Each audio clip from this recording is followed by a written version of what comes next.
Good morning, afternoon, or evening, wherever you're at, ladies and gents. I am Kura Isagami, and joining me in today's episode is a little guest of mine, Dekotom, and this is the Medarot News Network, bringing you all the latest developments and happenings with our favorite pet fighting robot series. Now, this week it looks like we're going to be slowing down momentum just a little bit when it comes to upcoming content and new content in general, compared to, say, the Ultraman collaboration that we had at the start of the month, and then the Christmas event that will be wrapping up sometime this week. But despite that, we still do have a lot of big content incoming, but not just from the Medarot front, with Imagineer Medarot S, but also something that was brought up to my attention literally the day after I posted last week's episode that I will be highlighting more so closer to the end of this one. So that being said, let's go ahead and jump right into today's episode of what was announced in Christmastime Chaos. Starting with the Gacha banners that are highlighted this week, of course we will be seeing FHJ0 Olindi Earth, the new final boss type that showed up in Story Mode Arc 5, with a kit of Confusion, Pile, Effect Clear, Sea Legs, and the Shura leg ability. So Olindi Earth will be adding a brand new ability to the game. Anyone that has fought her in Story Mode Arc 5 will know this particular skill quite well, and even if those who played the older games who are just now getting into the series, who are still kind of learning it, will recognize this skill and its rather disastrous effects very, very well. And just to go over briefly what Confusion does, upon afflicting a target with Confusion status, it will prevent them from choosing a target or an action for their next 3 turns straight, and the effect ends when those 3 turns close, or they are attacked on the next turn. Either of which can be very catastrophic either way. As I've actually seen firsthand, this applies not just to attacks, but also to even support skills or even healing skills like Rebirth, where I actually saw someone once on Twitter showcase that they accidentally revived an enemy that completely shot their entire chance of actually potentially turning that match back around. So very catastrophic in its own right. In addition to that, we are seeing HBY0 Toy World come back, as well as a Spotlight with a kit of Break, Hold, Level Drain, Wheel Legs, and the Through Fight leg ability. So very good for those speedy wheel legs, and a rather scattered ailment fighting kit for melee, that's melee based for sure. But in addition, the big thing that was highlighted for this coming week in Gacha banners is a special banner coming this week, the week of Christmas through next week. That is a WEA highlighted banner. So with this, you'll be seeing the standard pool plus boosted rates for all the WEA types that we currently have in game. That does include, but is not limited to, Beastmaster, God Emperor, Death Providence, and Parallel Deuce. As mentioned here, the WEA banner will highlight boosted rates of the 4 bots listed, as well as standard pool. As mentioned before, Toy World also is a Spotlight model, so pulling for him I would leave more to your discretion. If you decide that his parts are absolutely worth the pull. If not, I would probably put your rubies into either the weapon banner or maybe for Olindi Earth, or maybe even save and skip out, because we do have reason to believe that this week may be relatively quiet, primarily for the fact that we might be seeing something amp up closer to Medarot S's 2nd anniversary coming in January. For the Fierce battles that were announced for this week, we have BTA's 0 Mekong Narob with Guard Boost, Double Provoke, Sea Legs, and the Blow Beat leg ability. Good for drawing aggro to anyone that is particularly pesky on the field, at the cost of them, of course, taking the hit. But Guard Boost can kind of supplement that pretty well and keep damage to Mekong himself relatively minimal. Up next, we have MDK0 Himadacker with a kit of Repair, Double Wave, Sea Legs, and the Adapter leg ability. So that leg ability alone is going to make Himadacker a very, very easily instant MVP of the week, as it's not only a sea leg, which is good for those very pesky water terrains, but also means you can use the leg anywhere else. So do highly recommend farming her primarily for the leg alone. But not just with those two either, we do also have an old favorite, KAP-01 Kappa Lord, with a kit of Beam, Double Anti-Sea, Sea Legs, and the Forester leg ability.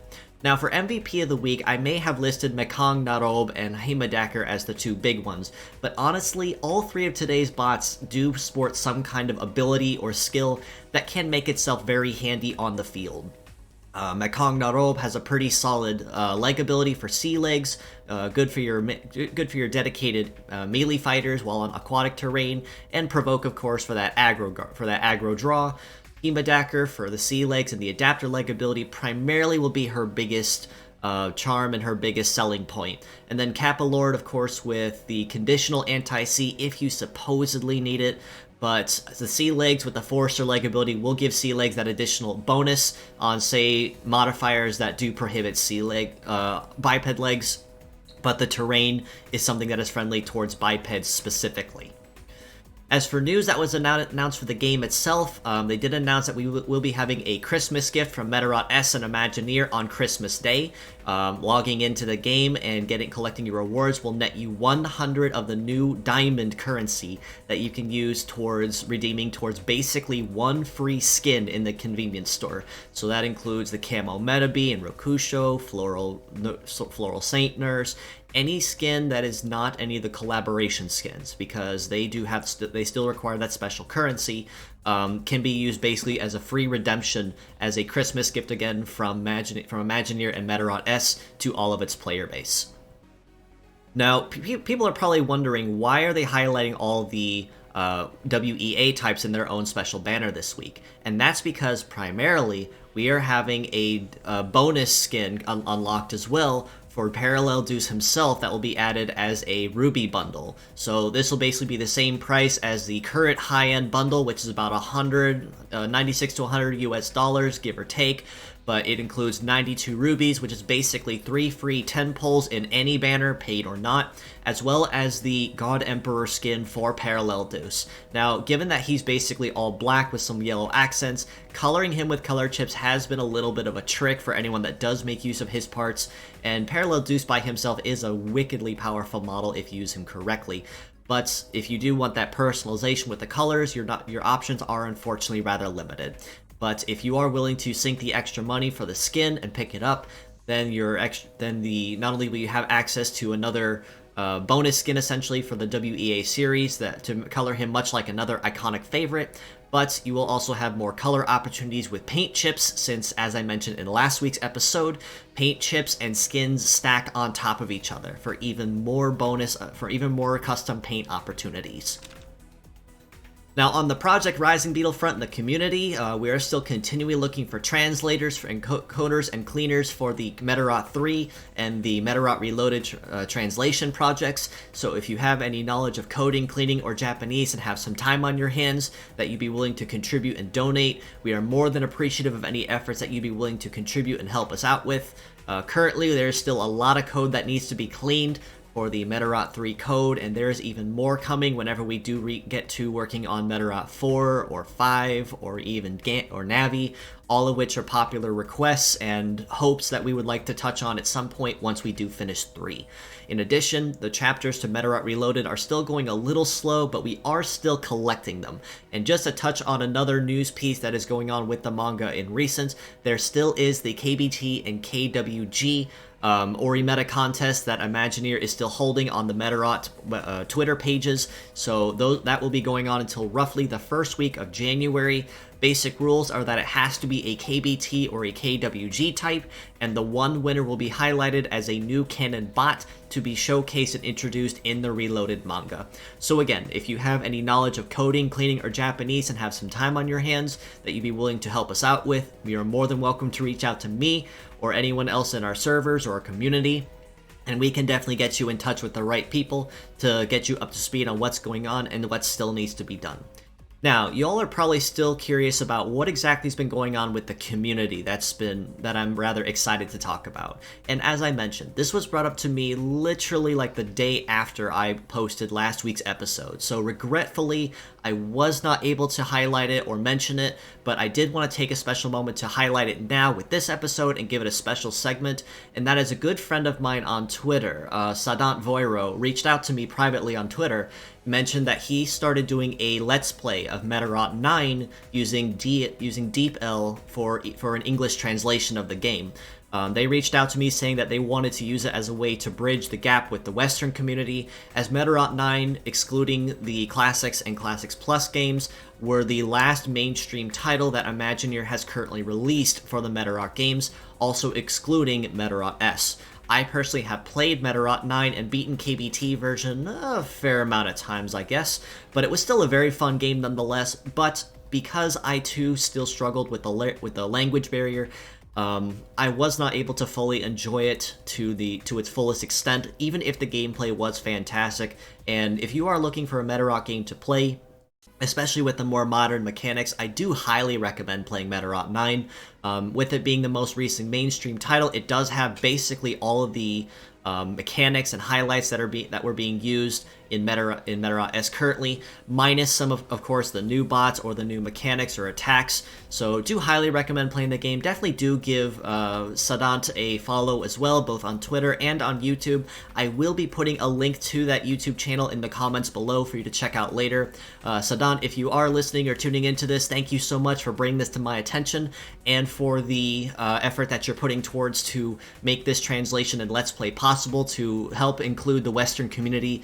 I can definitely guarantee, and I'm more than certain I speak for all the Western community when I say thank you for what you're doing, and I'm very excited, we are very excited, to see any future updates to the game and learn the true story of what actually happened in Medarot 9.